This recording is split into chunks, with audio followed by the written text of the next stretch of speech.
So we're entering into this battle of virtue and vice. There's really a great parallel that we're doing at the same time during Kings of Summer.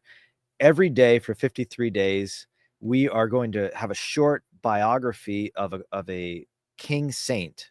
And we're starting with biblical kings, Melchizedek and David, and others.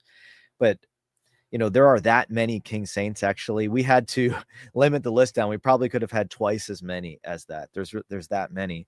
So we're going to look at their virtues. These are men who lived in the world. Most of them had families.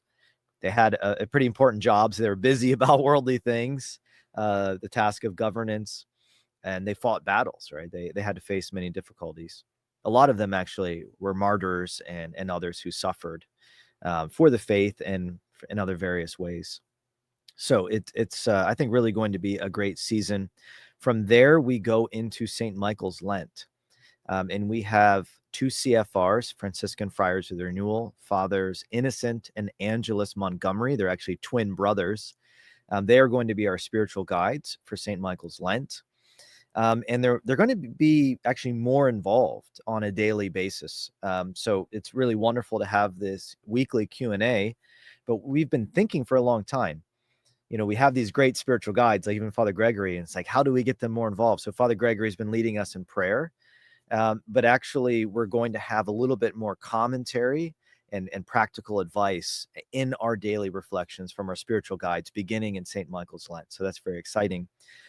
During the month of October, we have Father Lawrence Liu, who is the promoter of the Rosary for the Dominican Order.